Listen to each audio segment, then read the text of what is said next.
Halo, perkenalkan nama saya Winda dari kelas 11 IPA 2. Di sini saya akan menjelaskan tentang kasus pelanggaran hak asasi manusia yang pernah terjadi di Indonesia.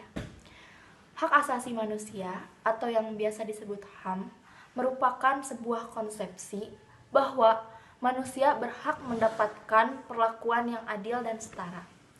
Akan tetapi, masih banyak pelanggaran HAM yang belum tuntas di Indonesia. Kasus-kasus HAM yang pernah terjadi di Indonesia memiliki latar belakang yang berbeda-beda antara yang satu dengan yang lain. Padahal, tiap tahunnya diperingati Hari Hak Asasi Manusia sebagai pengingat untuk menegakkan semua pelanggaran hak asasi manusia yang terjadi pada kasus-kasus tersebut, utamanya pada kasus yang belum segera tuntas. Contoh pelanggaran hak asasi manusia yang pertama yaitu pembunuhan Munir. Munir Said Tholib adalah seorang aktivis HAM yang banyak bersuara pada zaman Orde Baru. Ia telah banyak melakukan pembelaan hukum pada orang-orang tertindas. Salah satunya adalah menjadi pembela keluarga korban penculikan paksa yang terjadi pada tahun 1997. Bahkan, Munir menjadi salah satu anggota Kontras pada masa itu. Sebuah komisi yang mengadvokasikan orang-orang yang hilang, diculik, atau dihilangkan. Selain sebagai advokat bagi para korban penculikan dan penghilang paksa, Munir juga merupakan sosok pengkritik pemerintah Orde Baru yang dianggap banyak melakukan penyelewengan. Pada saat itu, mengkritik pemerintah merupakan suatu tindakan yang sangat berbahaya. Adalah kasus Marsinah. Marsinah adalah seorang buruh pabrik yang tinggal di Jawa Timur. Beliau juga merupakan seorang aktivis yang cukup terkenal pada zaman Orde Baru.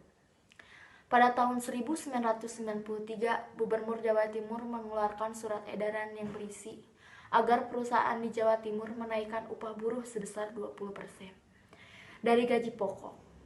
Hal ini bertujuan 1993, Gubernur Jawa Timur mengeluarkan surat edaran yang berisi agar perusahaan di Jawa Timur menaikkan upah buruh sebesar 20% dari gaji pokok. Hal ini bertujuan untuk meningkatkan taraf hidup para buruh yang mengurangi angka kemiskinan. Akan tetapi, PT tempat Marsinah bekerja, PT Catur Putra Surya, tidak terlalu setuju dengan himbauan ini. Mereka menolak himbauan ini karena akan menolak persoalan pabrik dan mengurangi margin keuntungan. Akibatnya, Marsinah dan kawan-kawannya mogok kerja dan melakukan demonstrasi pada tanggal 3 dan 4 Mei 1993. Selain berunjuk rasa, Marsinah beserta 13 perwakilan buruh juga melakukan diskusi diplomatis dengan pihak pabrik. Mereka berharap bahwa pihak perusahaan akan mampu untuk melihat manfaat dari menaikkan upah buruh.